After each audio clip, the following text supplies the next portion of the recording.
नमस्कार गाइस। तो आज का सेशन हम लोग स्टार्ट करते हैं। तो गाइस आज हम लोगों सीखेंगे कि कंप्यूटर क्या है।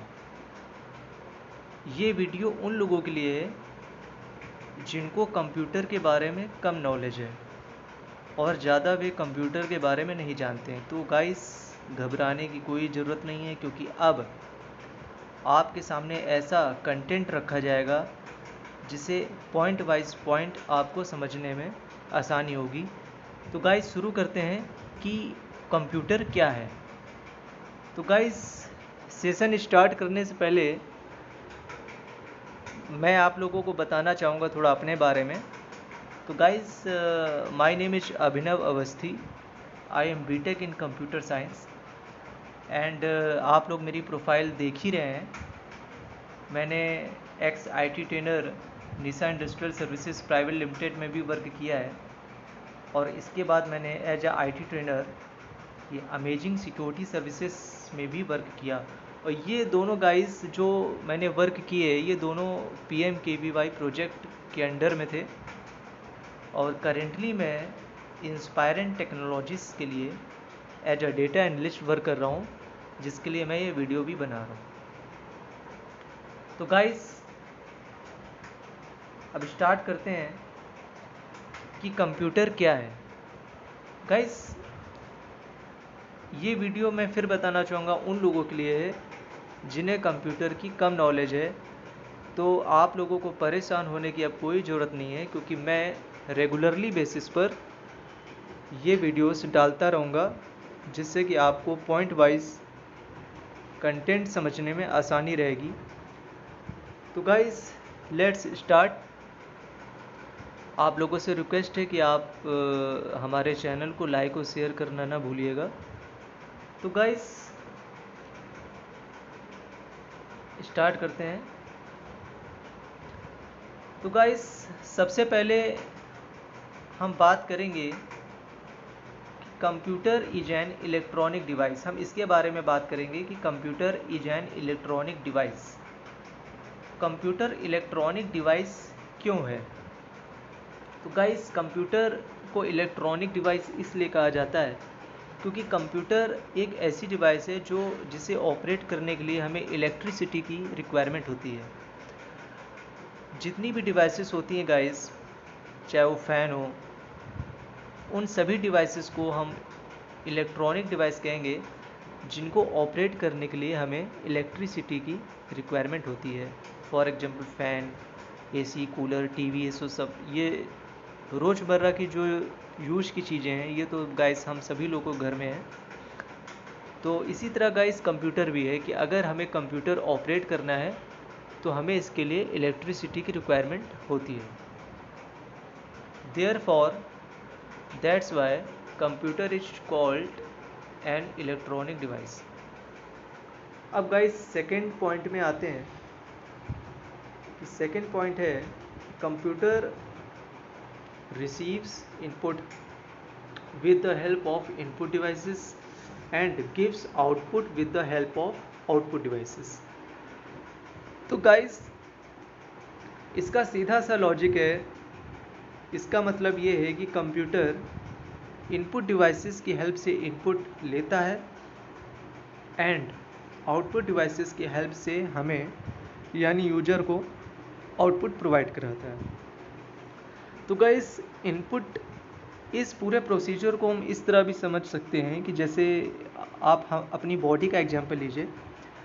तो जब हम खाना खाते हैं तो गाइस हम उसके लिए अपने माउथ का इस्तेमाल करते हैं। हम अपने माउथ से, अपने मुंह से फूड को अंदर लेते हैं। तो अगर एक बॉडी की सिनेरियो से देखा जाए तो हमारा माउथ एक इनपुट डिवाइस हो गया।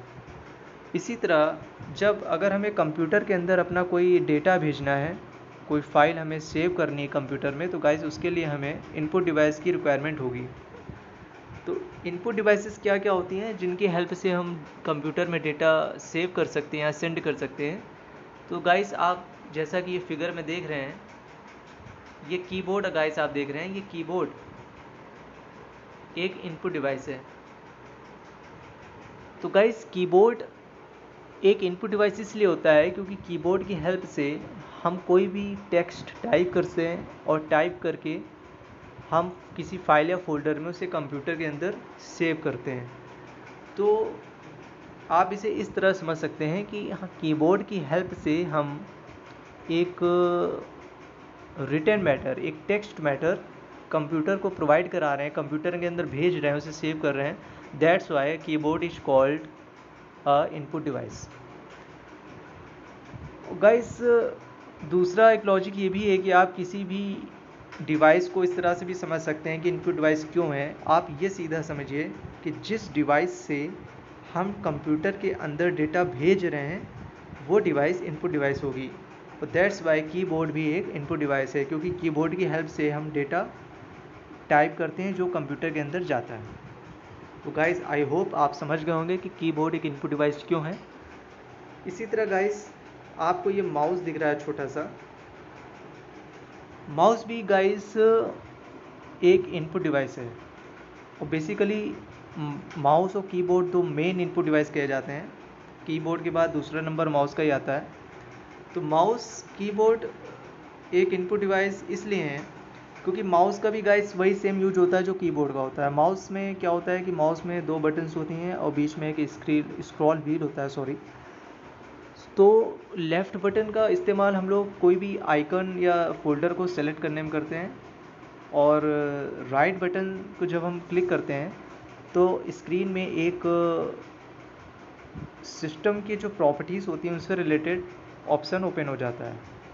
तो जिस तरह अगर आपको रेजोल्यूशन सेट करना है या न्यू फोल्डर बनाना है तो उसके लिए हम राइट बटन क्लिक करते हैं।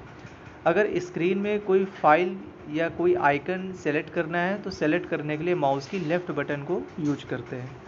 और बीच में जो स्क्रॉल व्हील होता है इसका यूज गाइस इसलिए होता है कि जैसे आपने एक्सेल में, वर्ड में या सिस्टम में कोई भी विंडो खोल रखी है या ओपन कर रखी है तो उसमें आपको उस पेज में ऊपर से नीचे जाने के लिए या नीचे से ऊपर आने के लिए स्क्रॉल व्हील का आप यूज करते हैं।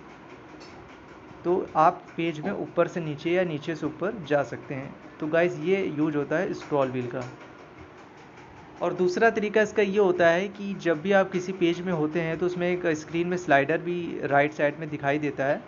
तो आप चाहें तो माउस की लेफ़्ट बटन से उस स्लाइडर को भी ऊपर नीचे स्लाइड करके आप इस तरह भी कर सकते हैं, या आप स्क्रॉल व्हील को घुमाकर भी किसी पेज में ऊपर से नीचे या नीचे से ऊपर जा सकते हैं। तो गाइस, आई होप आप लोग समझ गए होंगे कि इनपुट कीबोर्ड और माउस इनपुट डिवाइसेस क्यों हैं। इसके बाद गाइस, आउटपुट डिवाइसेस भी होती है कंप्यूटर में। तो आउटपुट डिवाइसेस क्या क्या होती हैं यहाँ मैंने मेंशन नहीं कर रखा है आउटपुट डिवाइसेस का, लेकिन गाइस आउटपुट डिवाइसेस के बारे में आपको बता देता हूँ। जैसा कि आप इमेज में देख रहे हैं, ये जो आप देख रहे हैं ये monitor, this is called monitor और डिस्प्ले। ये गाइस एक पहले नंबर की आउटपुट डिवाइस होती है, क्योंकि किसी भी कंप्यूटर सिस्टम में अगर फर्स्ट रिक्वायरमेंट पे कहेंगे कि आउटपुट डिवाइस क्या होनी चाहिए या बेसिकली सबसे इम्पॉर्टेंट आउटपुट डिवाइस क्या होगी, तो गाइस इसका आंसर होगा मॉनिटर। क्योंकि मॉनिटर एक ऐसी आउटपुट डिवाइस है जिसके बिना आपका कंप्यूटर पूरा नहीं होगा। सपोज करिए कि आपके पास केवल कीबोर्ड है और सीपीयू भी है, लेकिन जब तक मॉनिटर नहीं होगा तो उसमें आप कुछ भी आपको डिस्प्ले नहीं होगा। तो गाइस, मॉनिटर तो आप सभी लोग जानते होंगे, एक स्क्रीन होती है टीवी के आकार की। आजकल तो एलईडी मॉनिटर भी आ गए हैं। तो गाइस, ये मॉनिटर एक बहुत ही महत्वपूर्ण, एक इम्पॉर्टेंट आउटपुट डिवाइस होती है। और आउटपुट डिवाइस क्यों होती है गाइस, जैसे अब मैं ये भी आप समझ लो, जैसे कि आउटपुट डिवाइस वो डिवाइस होती हैं जिनके माध्यम से हमें यूजर से परिणाम प्राप्त होता है। यानी जिनके माध्यम से, जिनकी हेल्प से यूजर, उपयोगकर्ता कंप्यूटर से परिणाम या रिजल्ट को प्राप्त करता है। अब सपोज करिए कि आपने कीबोर्ड से 2+2 टाइप किया, तो 2+2 = 4। तो जो 4 आंसर है वो आपको कौन दिखाता है, वो आपको मॉनिटर दिखाता है। यानी जो आपको आउटपुट है 2+2 का जो आउटपुट है वो आपको मॉनिटर में दिखेगा।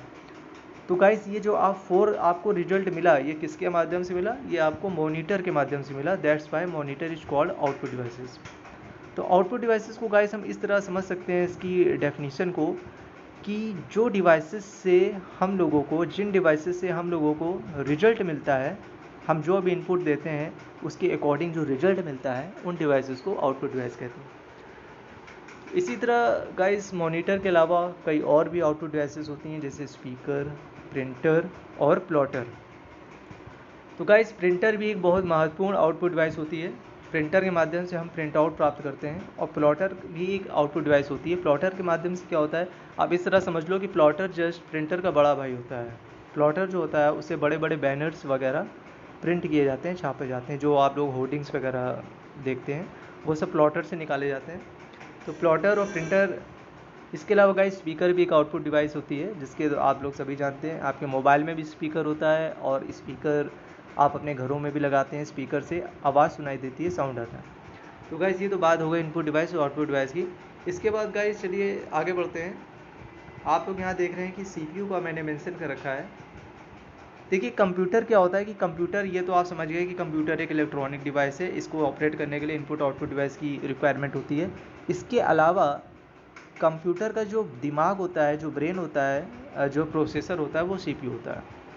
तो इसको भी गाइस आप इस तरह समझ सकते हो कि जैसे हमारा ह्यूमन बॉडी है, तो गाइस ह्यूमन बॉडी में हमारे पास आँख है, नाक है, ये सब कुछ है। लेकिन अगर हमारा ब्रेन नहीं होगा तो हमारी बॉडी वर्क नहीं करेगी, क्योंकि हम लोग जो भी वर्क करते हैं वो इंस्ट्रक्शंस हमारा ब्रेन ही देता है। तो सेम थिंग कंप्यूटर में भी है कि CPU जो होता है वो कंप्यूटर का ब्रेन होता है और CPU ही सभी इनपुट और आउटपुट डिवाइसेस को कंट्रोल करता है, उन्हें इंस्ट्रक्शंस देता है, जिस बिहाफ पे वो इंस्ट्रक्शंस लेके इनपुट आउटपुट डिवाइसेस वर्क करते हैं। तो गाइस आज आपकी क्लास का फर्स्ट डे है, तो अभी CPU के बारे में मैं आपको ज़्यादा नहीं बताऊंगा। नेक्स्ट क्लासेस में जैसे जैसे हम लोग आगे बढ़ेंगे हम डिटेल में इसके बारे में पढ़ेंगे। तो आज आपने समझा कि इनपुट आउटपुट डिवाइस क्या है और CPU क्या है। गाइस CPU का जो फुल फॉर्म होता है वो सेंट्रल प्रोसेसिंग यूनिट होता है। सेंट्रल प्रोसेसिंग यूनिट, इसके नाम से भी गाइस पता चल रहा है कि ये एक बहुत ही मुख्य डिवाइस है कंप्यूटर की। तो गाइस आई होप आप लोग अच्छे से समझ आ रहा होगा आप लोगों को। अब गाइस बात करते हैं कंप्यूटर की हिस्ट्री की। तो गाइस कंप्यूटर की जो हिस्ट्री है, अगर ओवरऑल हिस्ट्री की बात करें कि कंप्यूटर कब से स्टार्ट हुआ, तो ये गाइस मैंने फाइंड आउट किया है, काफ़ी रिसर्च के बाद मैंने फाइंड आउट किया है कि जो कंप्यूटर की एक्चुअल हिस्ट्री है वो 3000 ईयर्स एगो है, यानी 3000 ईयर्स पहले की कंप्यूटर का आविष्कार हो गया था। लेकिन आप यहाँ ये ना समझ लेना कि कंप्यूटर जैसा हम लोग प्रेजेंट टाइम में जैसा यूज कर रहे हैं वैसे ही कंप्यूटर बन के तैयार हो गया। तो आप तो सोचेंगे अरे ये क्या बता रहा है, फेक बता रहा है। गाइस एक्चुअली में क्या है कि 3000 ईयर्स पहले जो कंप्यूटर की मैं बात कर रहा हूँ वो आप देख रहे होंगे, जैसा कि मैंने इमेज में मेंशन कर रखा है, ये एक अबेकस डिवाइस थी। तो आप लोग सोच रहे होंगे ये अबेकस क्या है। आप लोगों में से मोस्टली लोग जानते भी होंगे इसके बारे में, लेकिन मैं बताना चाहूँगा कि अबेकस एक बहुत ही जादुई डिवाइस है जो आज भी, इवन आज भी छोटे बच्चों को सिखाया जाता है। और कई इंस्टीट्यूट हैं जो अबेकस क्लासेस चला रहे हैं, जैसे जिग्सा अबेकस और इसी तरह दूसरे भी हैं। तो इससे क्या होता है कि बच्चों की कैलकुलेशन फास्ट होती है। तो अब ये 3000 ईयर्स पहले चाइना में बनाया गया था और ये लोगों ने इसको बहुत पसंद किया और एंशिएंट पीरियड में जो भी कैलकुलेशन होती थी वो अबेकस से ही होती थी। तो गाइस आप देख रहे होंगे कि अबेकस क्या होता है। इसमें एक लकड़ी का एक फ्रेम होता है जिसमें कि बीट्स पिरोए होते हैं, और ये गाइस आप देख रहे हैं ये इसके वायर्स होते हैं और इन वायर्स में बीट्स पिरोए होते हैं और हर बीट्स की एक न्यूमेरिक वैल्यू होती है। इसको आगे पीछे ऊपर नीचे खिसका कर एक कैलकुलेटिंग की जाती है।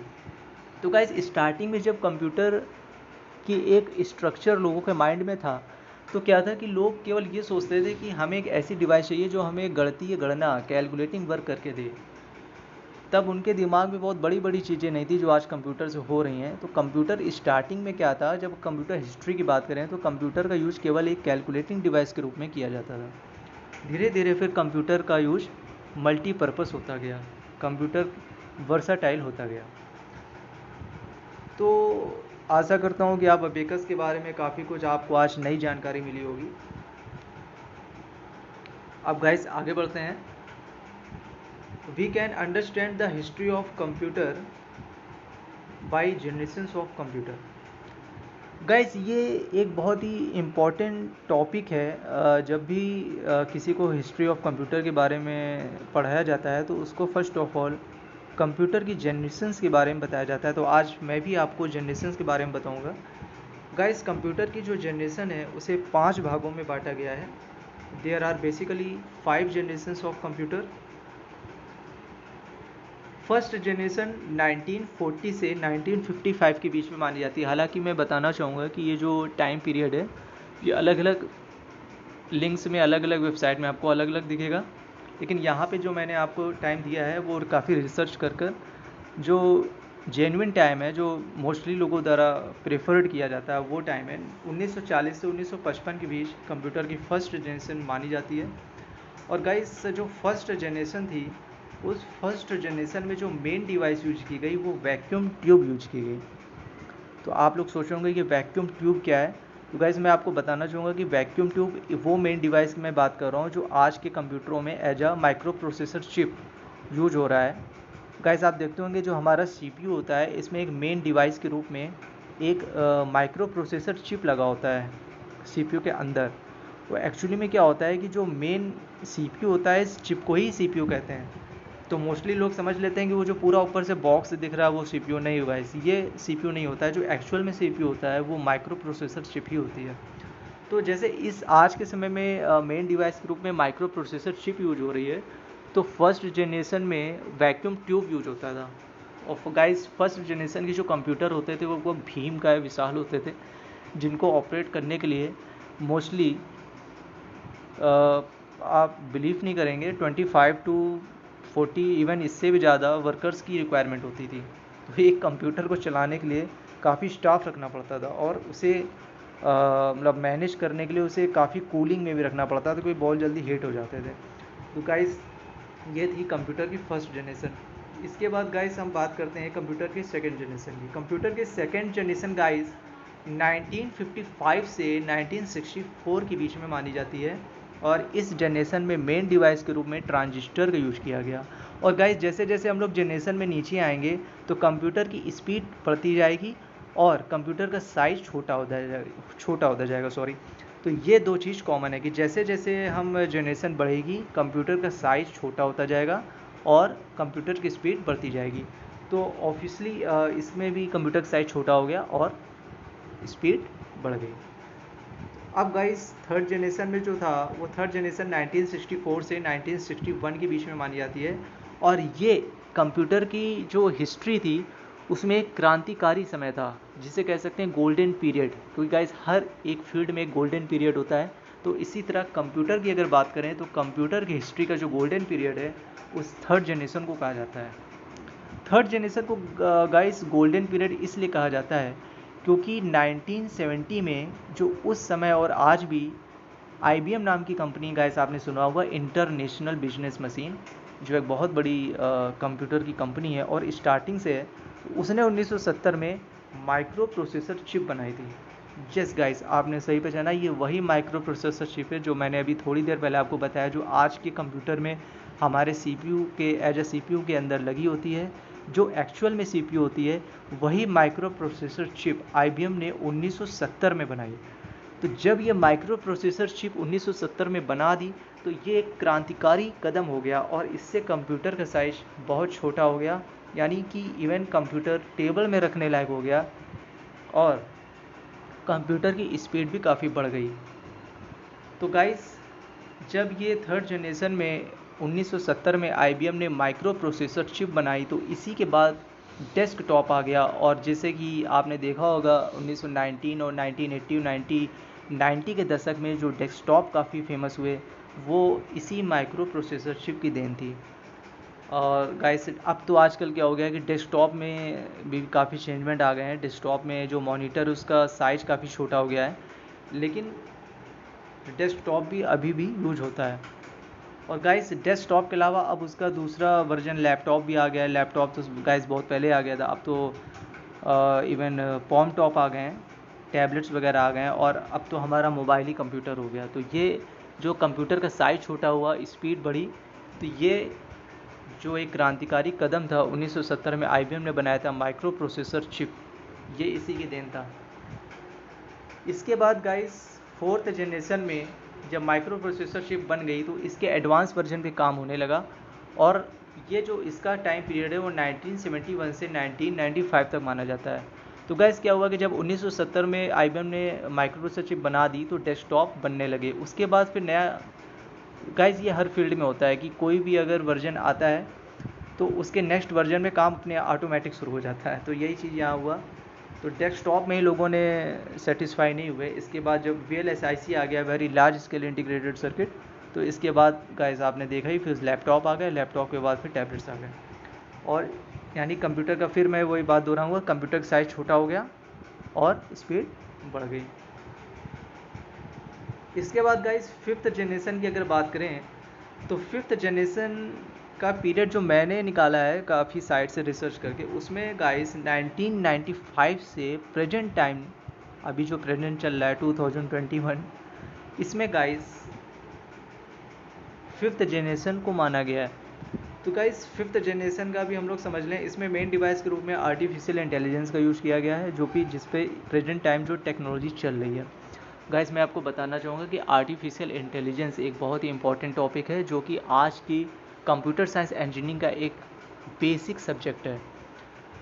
तो आर्टिफिशियल इंटेलिजेंस आप नाम से समझ रहे होंगे, आर्टिफिशियल का मतलब अब आजकल ऐसी मशीन्स बन रही हैं जो खुद से ही वर्क कर सकें, उनमें एक आर्टिफिशियल इंटेलिजेंस डाला जा रहा है।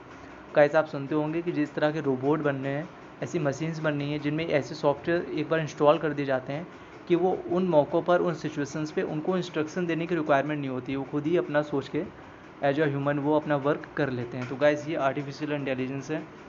आपने देखा होगा आजकल कई मूवीज़ वगैरह बन रही हैं, तो ये मूवीज़ भी, जैसे आपने देखा होगा कई एनिमेटेड मूवीज़ बनती हैं, उसमें काफ़ी मशीन्स और रोबोट वगैरह दिखाए जाते हैं। ये टेक्नोलॉजी, ये पूरी मूवीज़ में आर्टिफिशियल इंटेलिजेंस का ही रोल होता है।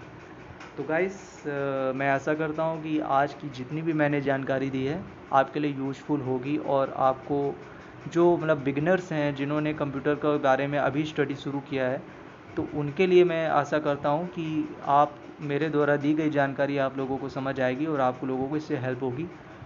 और मैं फिर आप लोगों से रिक्वेस्ट करूँगा कि हमारे चैनल को ज़्यादा से ज़्यादा लाइक और शेयर करिए, जिससे कि गाइस इससे मैं भी थोड़ा मोटिवेटेड होता हूँ और आप लोगों को नए नए वीडियो बना के मैं आगे भी देता रहूँगा। Okay guys, thank you.